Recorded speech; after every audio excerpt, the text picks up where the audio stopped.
Unawaan at naintindihan natin na babalik yung ating Panginoong Diyos sa sanlibutan ito sa kanyang itinakdang taon. At yung taong ito ay walang iba kung hindi ang taong 2026. At iilang mga araw na lamang, iilang mga buwan at yung ating Panginoong Diyos ay bababa na sa sanlibutan ito. Now I see your POV. Open my eyes to your reality. Take me where I'm meant to be. Show me life like everybody dancing. Dito sa Factbusters! Sa puntong ito ng ating programa, kung hindi ka pa nakasubscribe, pakiclick po ng subscribe button at ang notification bell para updated po tayo sa ating mga susunod na videos. Kaya, let's go at simulan na natin! Kaya bago muna natin simulan ang ating episode ngayon, iniimbitahan kita na isubscribe itong ating bagong YouTube channel, Factbusters PH, dahil yung lumang channel natin ay nahack po mga kapatid. Kawawa naman tayo, no? Pero pati rin sana ang isa pa nating YouTube channel, Takasuri PH. Paki-subscribe din yan mga kababayan. Ako naman, sige.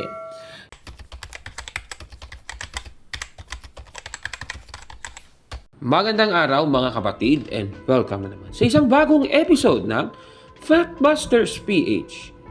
Babasahin natin ang nakasulat sa Mateo 24:36. Ganito po ang ating mababasa.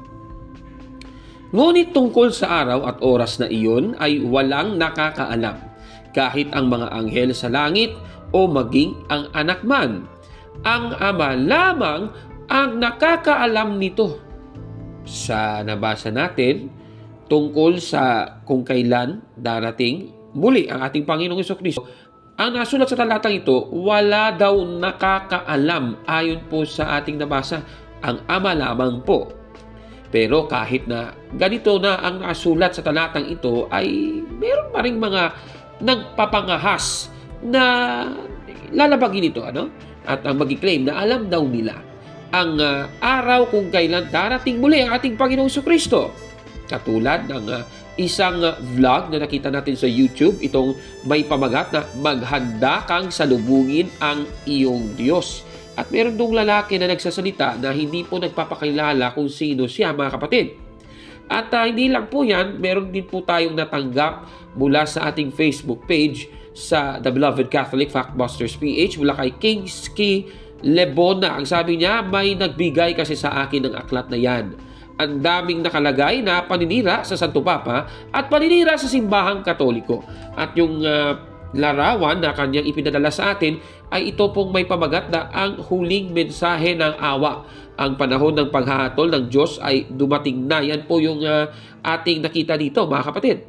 At surprisingly, nakatanggap po ang inyong lingkod ng kopya ng nasabing babasahin ito. Sige, at ito, meron po akong ipapabasa sa inyo. Sa pahina 26 ng nasabing babasahin ay may nakasulat na ganito. Sa ikalawang pagpupuyat, mula alas 9 ng gabi hanggang alas 12 ng madaling araw ng Mayo 15, 2026, ang itinakdang panahon ng pagbabalik ni Kristo. Grabe naman yung mapangahas na claim na yan mga kababayan. Sinasabi kasi nila na sa May 15, 2026 daw dadating ang ating Panginoong Jesucristo. Hindi lang po doon sa babasahing ito na ating ipinakita, mababasa ang nasabing claim. Kahit nga sa YouTube channel din na maghanda kang salubungin ang iyong Diyos, na ito pong video na may pamagat na ang taon, buwan, araw at oras ng pagbabalik ni Kristo, na ito po'y in-upload noong November 28, 2025. Yung thumbnail ng video, ayan o, May 15, 2026, Saturday, pabalik si Kristo. Grabe naman yan mga kababayan. 2026 daw talaga eh. Ito, panoorin natin yung video. Unawaan at naintindihan natin na babalik yung ating Panginoong Diyos sa sanlibutan ito sa kanyang itinakdang taon. At yung taong ito ay walang iba kung hindi ang taong 2026. At iilang mga araw na lamang, iilang mga buwan at yung ating Panginoong Diyos ay bababa na sa sanlibutan ito. Ngayon, ang tanong, Paano nila nasabi na sa taong 2026 daw dadating ang ating Panginoong Jesucristo? Para may paliwanag natin sa inyo, base sa kanilang paliwanag, ay babasahin natin ang kanilang babasahin, ang huling mensahe ng awa sa page 25 to 26. Ganito po ang mababasa natin. Medyo mahaba ito, mga kapatid, ano? Sige. Ano ang itinakdang taon ng pagbabalik ni Kristo?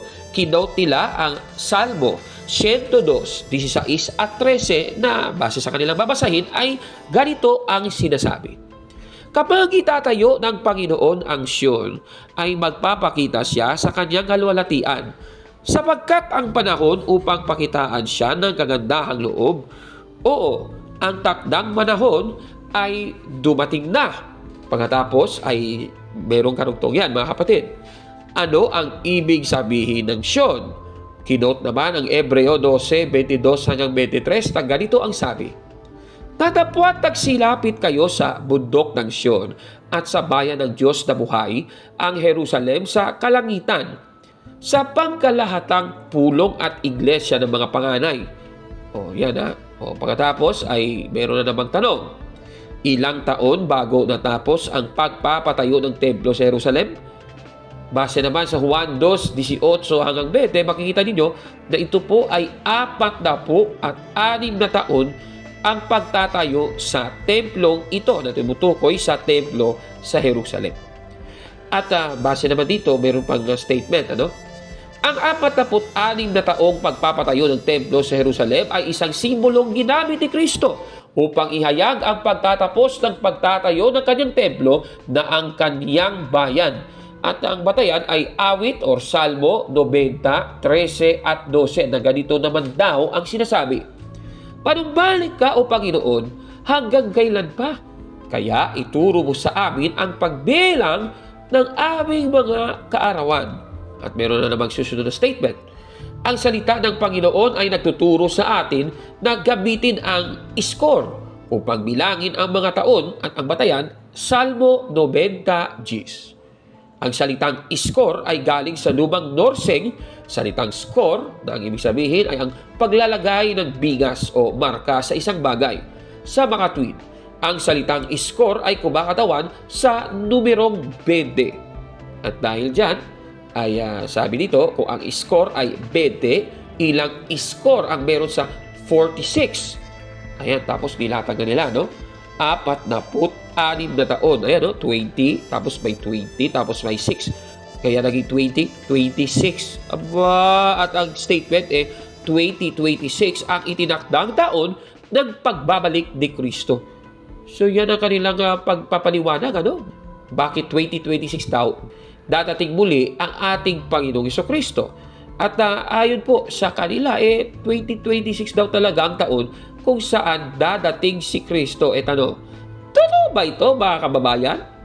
Baka hindi klaro ang kanilang dahilan na binasa lang natin kanina, ano?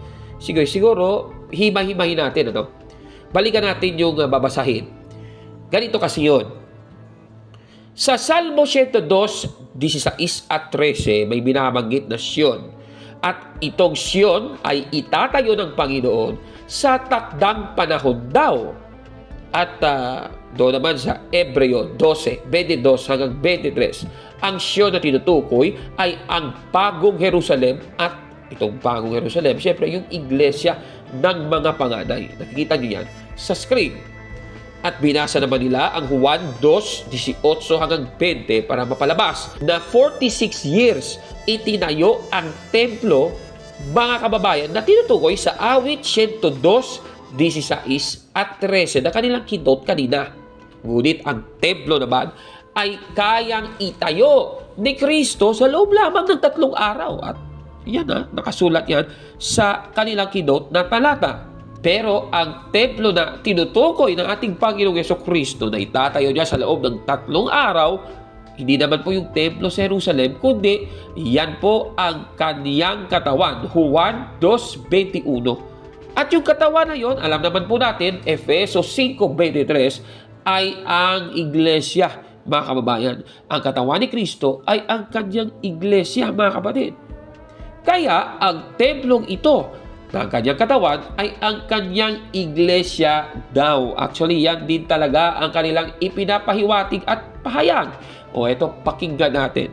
Mga kapatid, kung gusto nating malaman kailan ba ang appointed time ng pagbabalik ng ating Panginoong Diyos, anong taon matatapos ang pagtatag ng ating Panginoong Diyos ng kanyang iglesia, na kung saan kapag ito'y mangyari, babalik na ang ating Panginoong Diyos, kinakailangan nating balikan ang templo sa Jerusalem kung ilang taon ba ito bago natapos. At kapag binasa natin mga kapatid, yung John chapter 2, verse 19 to 21, ito ang sinasabi. Jesus answered and said unto them, Destroy this temple, and in 3 days I will raise it up. Then said the Jews, 46 years was this temple in building, and thou wilt rear it up in 3 days? So ito yung sinabi ni Kristo na wasakin niyo yung templong ito. Ano ang kanyang tinutukoy? Yung templo sa Jerusalem na nagre-represent sa church ng ating Panginoong Diyos. At yung mga tao, mga kapatid, na nakarinig, yung mga Hudyo, yung mga priest ay nagsabi, 46 years na itinatag yung templo na ito, tapos itatayo lang ng ating tagapagligtas na si Kristo Jesus sa loob ng 3 araw. Pero ano ang sabi sa verse 21? But he speak of the temple of his body. Pero ang tinutukoy pala ng ating Panginoong Diyos ay ang kanyang katawan, na kung saan ito'y tumutukoy sa kanyang literal na katawan, but at the same time mga kapatid, sa kanyang church. O, kita nyo na? So, yun talaga ang kanilang claim, mga kababayan. O, sige.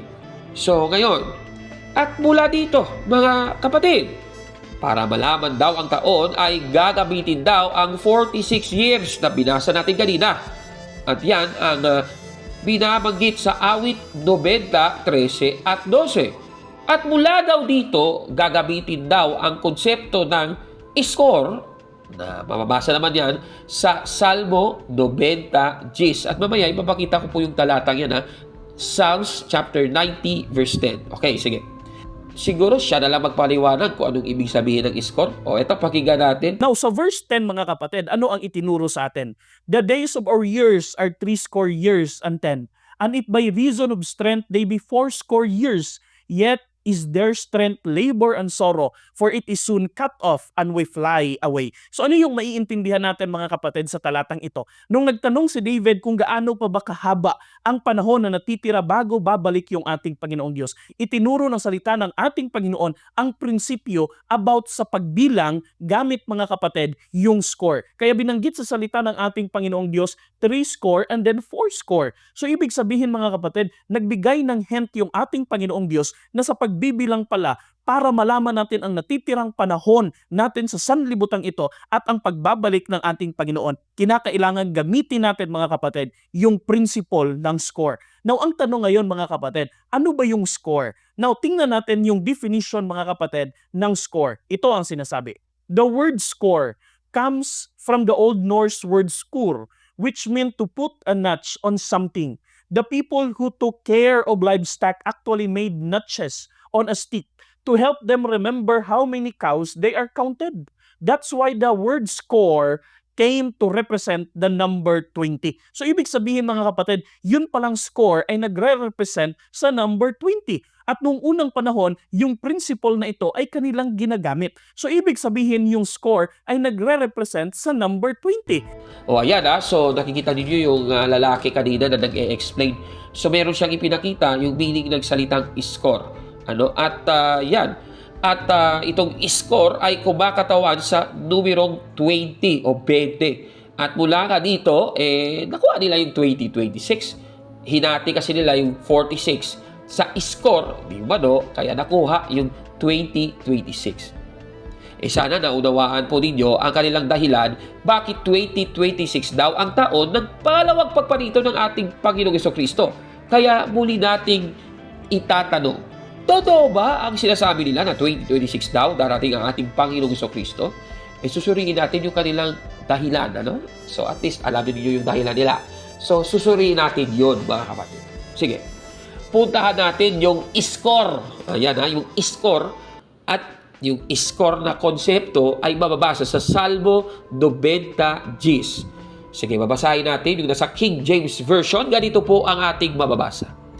The days of our years are 80 years, and 10, and if by reason of strength, they be 80 years, Yet is their strength, labor, and sorrow, for it is soon cut off, and we fly away. Sa nabasa natin, may binabanggit na 80 years and 10. Pagkatapos may binabanggit din na 80 years. Ayan. So yan tandaan natin yung mga phrases na yan sa King James Version. Puntahan natin yung updated version ng King James Version. Siyempre, yung New King James Version. Yung mga phrases sa King James Version at pinalitan po yan. Naging 70 years at 80 years. So yan. So sa New King James Version, 70 years at 80 years. Ibig sabihin, sa King James Version, yung phrase na 80 years and 10, sa New King James Version ay naging 70 years. Samantala, sa King James Version, yung 80 years, nagiging 80 years sa New King James Version, mga kababayan. Paano naman itong nabasa sa Juan 2:20 or sa John chapter 2 verse 23? Sa New King James Version, may binabanggit dito na 46 years. Na yan daw yung duration ng pagtatayo ng Templo ng Jerusalem base sa ating ipinakita kanina, mga kapatid. Tanong, kung ang 80 years and 10 ay 70 years at ang 80 years ay 80 years, tanong, ano naman kaya ang katumbas ng 46 years? 2026 ba ito, mga kapatid? Kalaya ng kanilang claim? Simpleng click at type lang yan sa AI ng Google Gemini, mga kababayan, no? Ano bang lumabas? Alam nyo ba?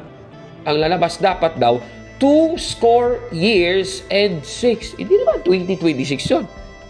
Hindi po ganun yun. Ako naman. Try nga natin na ibahin ang pagtatanong. Baka sa isa pang try ay lalabas talaga yung 2026 pero hindi pa rin. Ganun pa rin po, 20 years and 6. Iba po yun. Hindi po yun 2026. Ako naman. Sige, babalik na rin naman natin. Partida. Kung ang 80 years and 10 ay 70 years at ang 80 years ay 80 years, ano naman kaya ang katumbas ng 20 to 86? Ano ba yung katumbas nun? Yan ba ay 46 years? Sige nga, tignan nga natin, mga kababayan. Ganun pa rin, i-type mo lang din yan sa Google AI. Alam niyo po, ang lumalabas, ang katumbas ng 2026 sa sistemang ito ay 101 years and 6. Ay, ang layo. Mali pala sila. Ako naman. So, mali yung paghahati. Walang ganon. Saan ba nila nakuha yun? Ewan ko ba? Mali po yun, mga kababayan. Ibig sabihin, ang 46 years sa Juan 2:20 ay hindi po magiging 2026. Kalokohan po yan.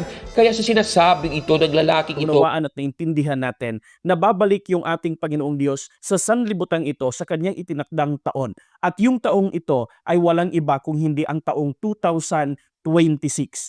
At iilang mga araw na lamang, iilang mga buwan at yung ating Panginoong Diyos ay bababa na sa sanlibutan ito. bali, busted, yan, bali. Bali po yan, mga kababayan. Puntahan naman natin ang araw.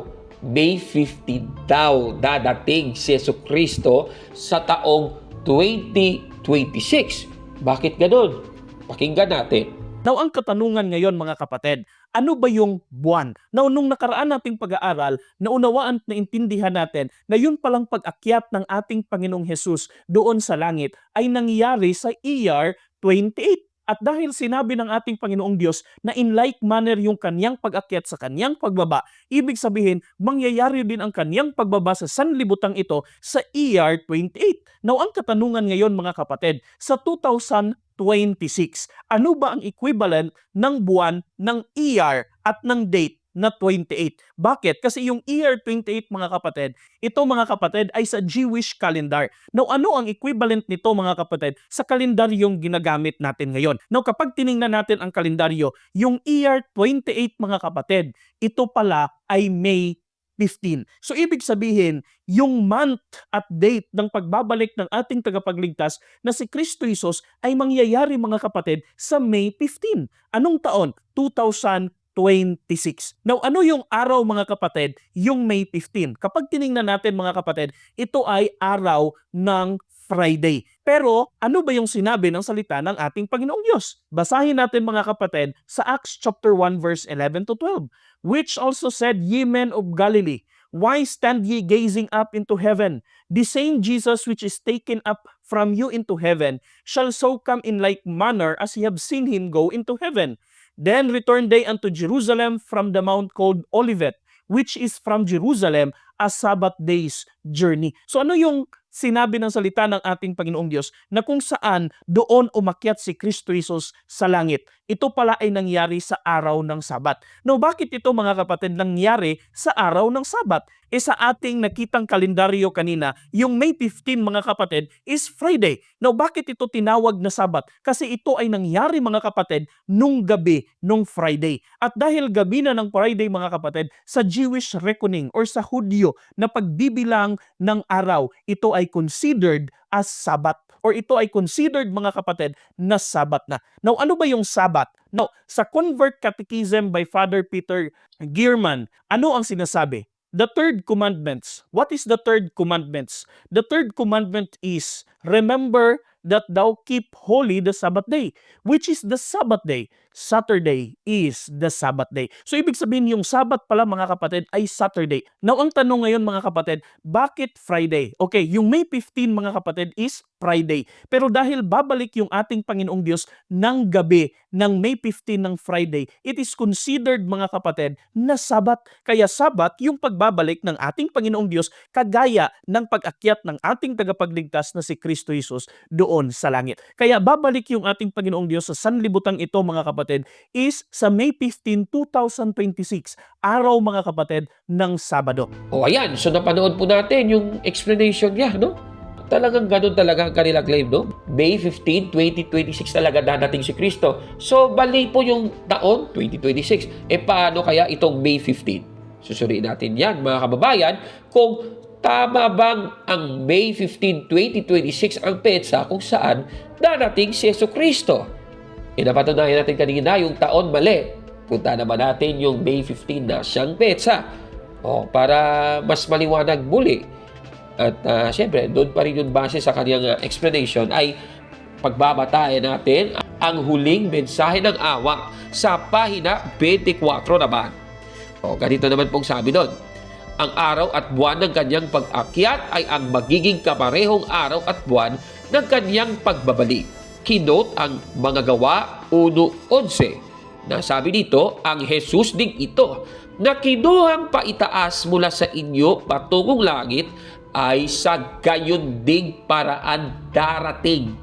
So, lumalabas daw, basta sa kanilang interpretation, kung paano si Kristo kinuhang paitaas patungong langit, ganito din si Kristo kung darating. Yan ang kanilang sinasabi, mga kababayan. Ngayon, itutuloy natin base sa kanilang explanation. Ganito naman pong sabi doon sa pamasahin. Biyernes ng gabi o Sabat, ayon sa pagbibilang ng oras ng mga Hudyo, ang araw ng pag-akyat ni Kristo sa langit. Binatayan ang Gawa 1:3.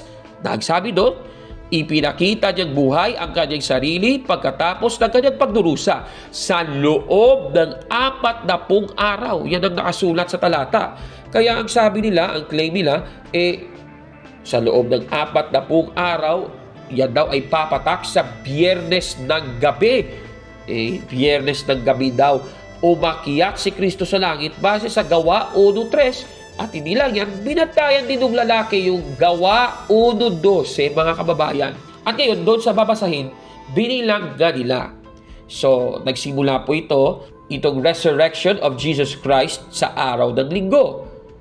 At mula dyan, syempre, bibilang daw sa Lunes 1, sa Martes 2, Miyerkules 3, Huwebes 4, Biyernes 5, ika-5 araw, Sabado 6. Pagkatapos, sa susunod na linggo, after the resurrection, 7. Sa susunod naman na Lunes 8, Martes 9, Miyerkules, ika-10 araw. Huwebes, ika-11 araw. Biyernes, ika-12 araw.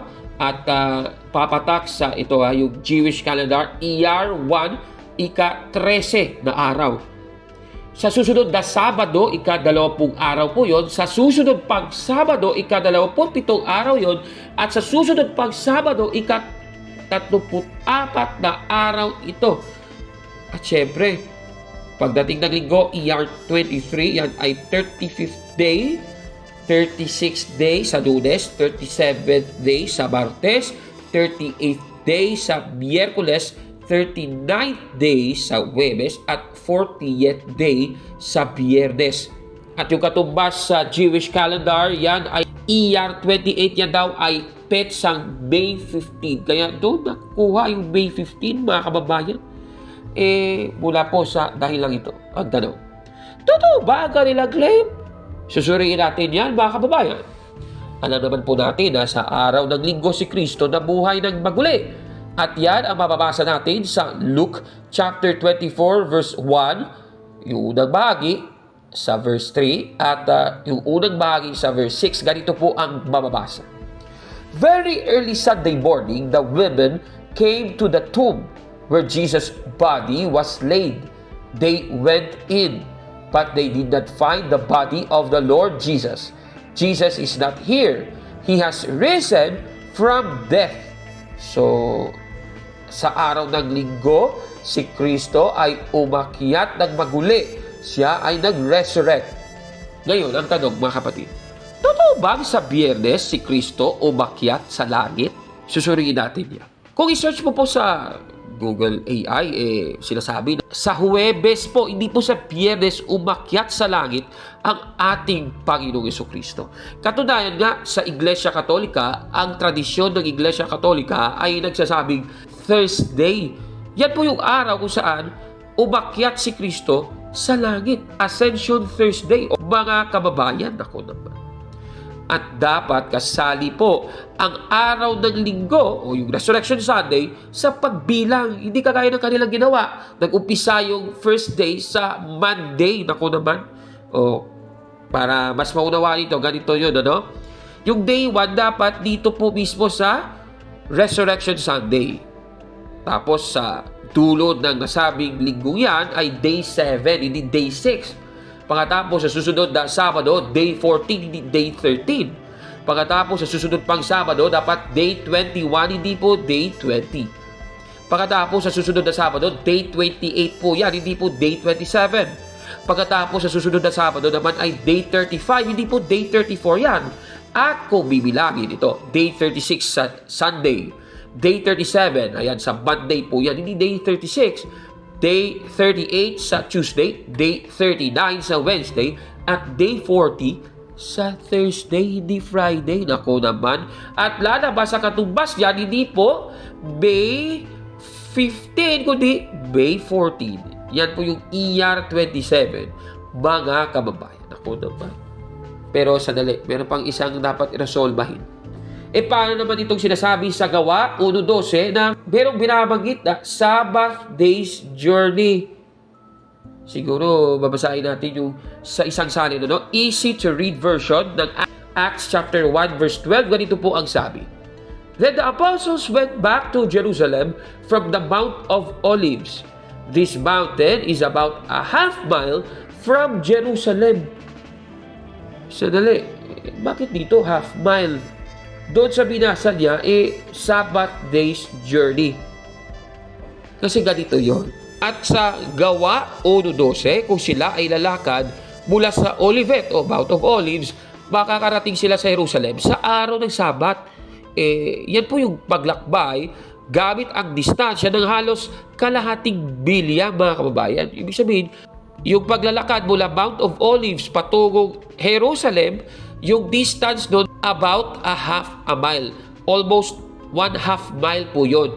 At yung oras pagdating mo sa kabila, aabot ka sa araw ng Sabat. Ganun po yun. Katunayan, yan nga ang sinasabi sa isang salin, yung Expanded Bible. Ayan, no, nakikita nyo sa screen. Yung phrase na half a mile tumutukoy sa Sabbath Day's Journey. Ibig sabihin, sa araw ng Huwebes, aalis sila sa Mount of Olives, dadating sila sa Jerusalem sa araw ng Sabat. Yan yung tinutukoy sa Gawa 1.12. At wala yung kinalaman doon sa binabanggit na yan daw yung araw kung saan si Kristo ay pumunta na sa langit. Ako naman, mali pong interpretation yan ako. Kaya bagsak ang kanilang argument. Ibig sabihin, bali na sa May 15, 2026, babalik si Kristo base sa kanilang mga dahilan, mga kababayan. Kaya ito claim na mapangahas ng lalaking ito. Kaya babalik yung ating Panginoong Diyos sa sanlibutan ito, mga kapatid, is sa May 15, 2026. Ang masasabi ni Caborno, busted! Yan! Fake news yan! Pati yung babasahin ito, fake news din ang dala. Mga kababayan, tandaan natin, dapat stick tayo sa nakasulat sa Biblia. Ang tanging nakakaalam kung kailan darating ang ating Panginoong Jesucristo ay ang Diyos, mga kapatid. Mateo 24:36, mga kababayan. Ano po ang masasabi ninyo sa ating episode ngayon? Comment down below, mga kapatid. At kung like mo ang video na ito, paki-smash ng like button at mag-subscribe sa ating YouTube channel, Factbusters PH. Kaya huwag maniwala sa sabi-sabi.